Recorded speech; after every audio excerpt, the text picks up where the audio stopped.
Euzu billahi mineşşeytanirracim. Bismillahirrahmanirrahim.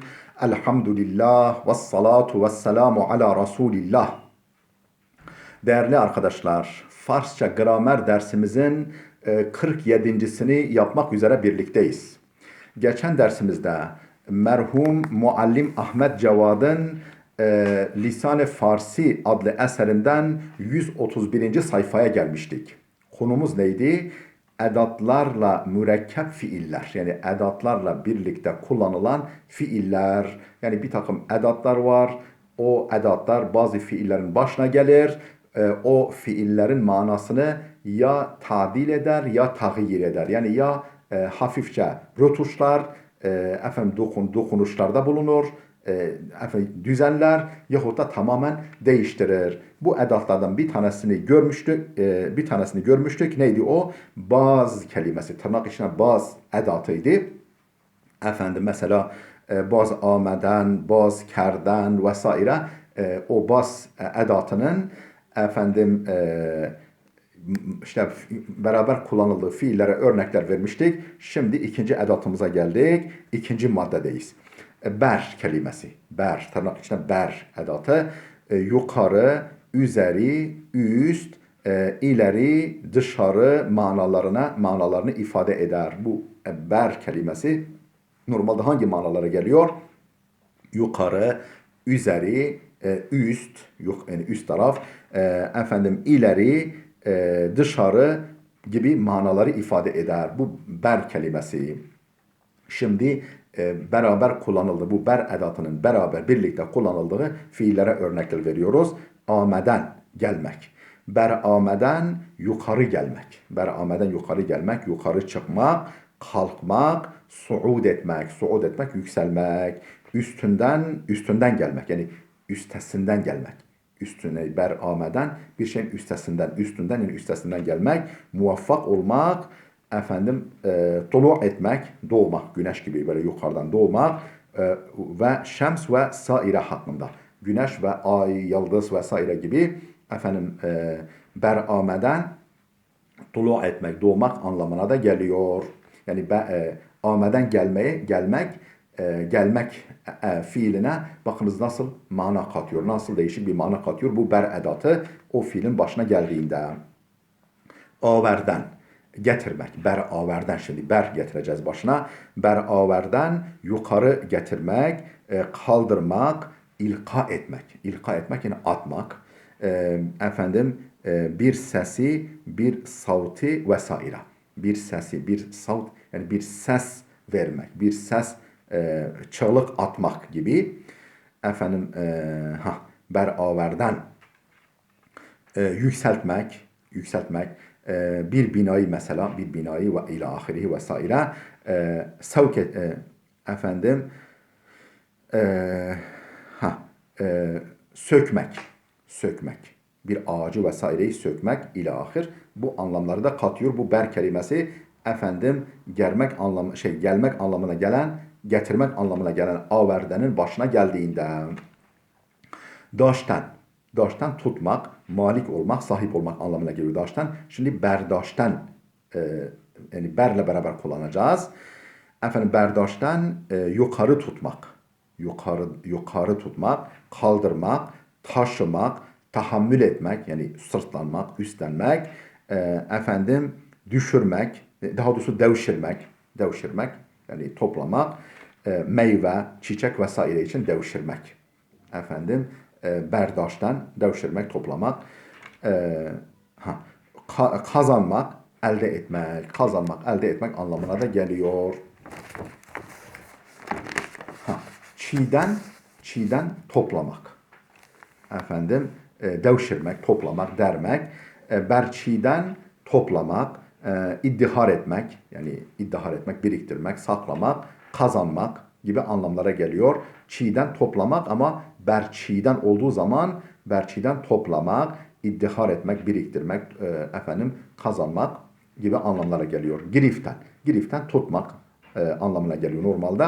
Ama ber geldiği zaman başına yukarıya kaldırmak, efendim istihsal etmek, yani istihsal etmek, hasıl etmek, elde etmek, ele geçirmek, ihate etmek, kuşatmak gibi anlamlar katıyor. Gibi anlamlara getiriyor. Bu ber kelimesi giriftenin başına geldiğinde. Bazen de zait olur. Bazen de bu ber kelimesi aynen bazda olduğu gibi zait olur. Yani kelimeyle beraber, fiille beraber kullanılır ama hiçbir mana katmaz. Zait olur. Yani lafzı güzellik için eklenir. Mesela efendim taften, ber taften, parlamak. Taften parlamak, ber taften yine parlamak. Yani ber hiçbir şey katmadı. Taften parlamak, yani aydınlanmak, parlamak. Ber taften de aynı mana. Üçüncü edatımıza geldik. Efendim birun veya birun. Birun, birun yani yerli, yersiz ve yerli. Birun, birun dışarı, dışarıya anlamına geliyor. Efendim şimdi fiillerin başına geldiği zaman bakalım ne anlam katıyor. Birun ameden. Birun ameden yani ameden başına birun geldiği zaman birun ameden dışarı gelmek, huruc etmek. Çıkış yapmak, çıkmak, dışarı gelmek. Birun reften dışarı gitmek, çıkmak. Birun kerden, birun kerden dışarı etmek, efendim tard etmek, dışarı etmek. Kapı dışarı etmek, tard etmek, kovmak anlamına geliyor. Berle efendim birunla beraber kullanıldığında bu ameden kelimesi. Aha, efendim dördüncü edatımıza geldik. Piş, ön, öne, ileri, ileriye. Piş kelimesi normalde ön, öne, ileri ve ileriye anlamına geliyor. Şimdi bakalım fiille beraber kullanıldığında nasıl bir anlam katıyor fiile? Piş ameden ileriye gelmek. Piş ameden ileriye gelmek, müracaat etmek, yerine veya birine veya bir şeye yaklaşmak. Birine veya bir şeye yaklaşmak anlamına geliyor. Birine musadif olmak, biriyle tasadüf etmek, rastlamak, ziyafet çekmek. Bakın ne kadar mana değiştiriyor yani. Ameden gelmek, piş ameden bakın ne kadar değişik manalar kattı. Pişkerden, kerdenle beraber kullanılsa pişkerden efendim ileri etmek, arz etmek. İleri etmek, yani ileride yer vermek, arz etmek. Piş giriften, giriften tutmak anlamına geliyor. Piş giriften ileri tutmak, efendim teşebbüs etmek, ileri tutmak, teşebbüs etmek yani girişmek, kabul etmek. Pişnihaden ileri koymak yani ileriye yerleştirmek, ileri sürmek, teklif etmek, önermek. Pişnihaden bu anlamlar geliyor. Pişgoften peşin istemek. Goftan söylemek demekti. Pişgoftan peşin istemek. Peşinen bir şey istemek. Pişgoftan. Peşin istemek. Efendim pişdiden evvelden görmek. Didenle beraber kullanılan diden görmek. Pişdiden evvel yani önceden görmek, öngörmek, muteyakkizana davranmak. Çok uyanık davranmak. Pişdiden yani erken görmek, erken fark etmek. Efendim muteyakkizana davranmak, uyanık davranmak anlamına geliyor. Beşinci edatımız der ve ender. Der ve ender kelimeleri içeriye anlamlarını ifade ederken der kelimesi ve ender de öyle.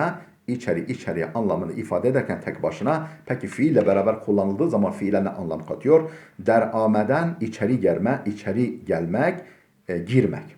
Der ameden içeri gelmek, girmek. Der averden içeri getirmek, husula getirmek, meydana getirmek. Der giriften yahut ender giriften. Yahut yani yahut demiş ama yahut olacak dal eksik. Efendim der giriften yahut ender giriften icra etmek, uygulamak, tatbik etmek anlamına geliyor. Der hurdan yemek ve ender hurdan. Der hurdan, ender hurdan muvafık gelmek, uygun gelmek. Der hurdan ve ender hurdan muvafık gelmek, uygun gelmek. Bakınız ne kadar hurdan yemek. Ama der hurdan muvaffak gelmek, uygun gelmek. Deryaften, yaften bulmak demekti. Deryaften malumat istihsal etmek. Bilgi elde etmek. Bilgi elde etmek, anlamak, tahkik etmek anlamlarına geliyor. Deryaften. Yani kavramak, idrak etmek anlamına geliyor. Hastan istemek. Derhastan veya hastan talep etmek, istemek. Burada da ziyadedir. Yani fazladır. Yani olmasa da yani olması olmaması fark etmiyor. Derhastan hastan aynı manada eşittir. Talep etmek, istemek demektir. Altıncı edatımız fera. Fera veya feraz, ileri, yukarı, dışarı, öte. Feraz, ileri, yukarı, dışarı, öte anlamına geliyor. Fera ameden yahut feraz ameden. Fera ameden veya feraz amedenle beraber kullanıldığı zaman bu fera kelimesi edatı fera ameden veya da feraz ameden ileriye gelmek, yakına sürmek. Bir yakınına doğru sürmek. Ferareften yahut feraz raften veya feraz raften ileriye gitmek, ilerlemek yani. Ferareften geri çekmek, geri çekmek.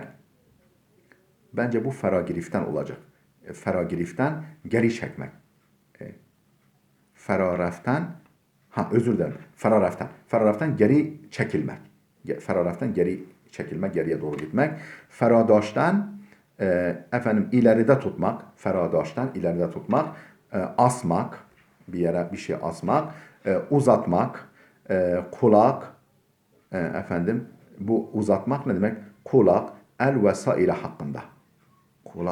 Kulak kabartmak. Kulak asmak.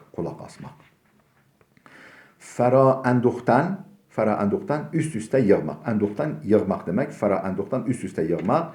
İddihar etmek, yani depolamak, saklamak.